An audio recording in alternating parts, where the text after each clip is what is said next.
Manjummel saint Joseph's hospital trust വികസന കുതിപ്പിലേക്ക്. ഹോസ്പിറ്റലിന്റെ പുതിയ സംരംഭമായ കോളേജിന്റെ അടിസ്ഥാന ശിലാസ്ഥാപന കർമ്മം സംസ്ഥാന വാണിജ്യ വ്യവസായ വകുപ്പ് മന്ത്രി പി രാജീവ് നിർവഹിച്ചു. Saint Joseph's hospital chairman doctor Augustine Mulloor അടിസ്ഥാന ശിലാ വെഞ്ചരിപ്പ് കർമ്മം നടത്തി. മഞ്ഞുമൽ സെന്റ് ജോസഫ്സ് ഹോസ്പിറ്റൽ ട്രസ്റ്റിന്റെ പുതിയ സംരംഭമായ കോളേജിന്റെ അടിസ്ഥാന ശിലാസ്ഥാപന കർമ്മം മുഖ്യ അതിഥിയായി പങ്കെടുത്തുകൊണ്ട് സംസ്ഥാന വാണിജ്യ വ്യവസായ വകുപ്പ് മന്ത്രി പി രാജീവ് നിർവഹിച്ചു. മഞ്ഞുമൽ ഹോസ്പിറ്റൽ ഒരു പുതിയ സംവിധാനത്തിലേക്ക്, കോളേജിൻ്റെ ഒരു പുതിയ ബിൽഡിങ്ങിലേക്ക്, നിർമ്മാണത്തിലേക്ക് വരികയാണ്. സുജിൽ ഇങ്ങനെ കുറച്ച് വിഷമത്തിലാണ് ഇരിക്കുന്നത്. മഞ്ഞുമലിൻ്റെ ഒരു സ്വകാര്യ അഹങ്കാരമാണല്ലോ ഈ ആശുപത്രി. അതിപ്പോൾ കളമശ്ശേരിക്ക് കൂടി വന്നല്ലോ എന്ന മട്ടിലാണ് ഇരിക്കുന്നത്. എന്തായാലും വളരുമ്പോൾ അതിരുകൾ അപ്രസക്തമാകാൻ തുടങ്ങും. ഇതാണ് ഓരോ വളർച്ചയുടെയും പ്രത്യേകത എന്നുള്ളത്.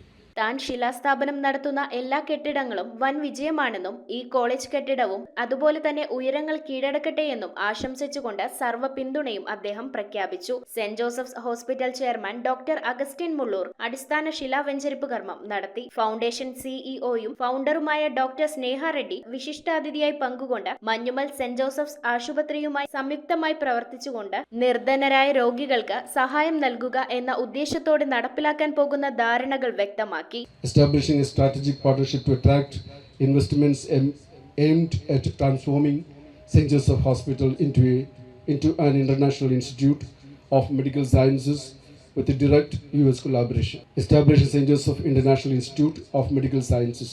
Collaborating to develop St. Joseph Hospital into a globally recognized medical institution, pioneering in free medical services and advanced healthcare. Manjummel ആശുപത്രി ഡയറക്ടർ ഫാദർ ലാൽജു പോളപ്പറമ്പിൽ ഏവരുടെയും സാന്നിധ്യത്തിൽ LOU കൈമാറി. ആശുപത്രി അസോസിയേറ്റ് ഡയറക്ടർമാരായ ഫാദർ ജിൻസൺ റോഡ്രിഗ്സ്, ഫാദർ അനു പ്രതാപ് എന്നിവർ സംസാരിച്ചു. ആതുര ശുശ്രൂഷ രംഗത്ത് ഒരു മുതൽക്കൂട്ടിനൊപ്പം പ്രകൃതിയുടെ തണലും സംരക്ഷണവും ഉറപ്പുവരുത്തിക്കൊണ്ട് saint Joseph's hospital eco friendly movement നടത്തി. Kalamassery municipality chairman Seema Kannan, Eloor municipality chairman AD Sujil, Kalamassery ആരോഗ്യ standing committee chairman Nishad, ward councillor Pius Felix, saint Pius പള്ളി വികാരി ഫാദർ ഫെലിക്സ് ചുള്ളിക്കൽ, ആശുപത്രി associate directors father Jinson Rodrigues, father Anoop Pratap, medical superintendent doctor MN Venkateswaran, saint Joseph's hospital administrator Celine Mathew, nursing superintendent sister Sangeetha, Manjummel saint Pius 10th province councillors, മറ്റു വൈദികർ, PS mission hospital director doctor Annie Sheela, മറ്റ് sisters, doctors, hospital staff, Sundaragiri royal residence association members എന്നിവർ സന്നിഹിതരായിരുന്നു. News bureau, Ernakulam. 2 gram മുതൽ പാദസരങ്ങൾ, വളകൾ, 1/2 gram മുതൽ സ്റ്റഡുകൾ, 2000 രൂപ മുതൽ റിങ്ങുകൾ, 1 ഗ്രാമിൽ തുടങ്ങുന്ന മാലകൾ, നെക്ലസുകൾ, 9000 രൂപ മുതൽ ഡയമണ്ട് നെക്ലസുകൾ, 1 ലക്ഷം മുതൽ ആരംഭിക്കുന്ന വെഡിംഗ് സെറ്റുകൾ. Maharaja gold and diamonds,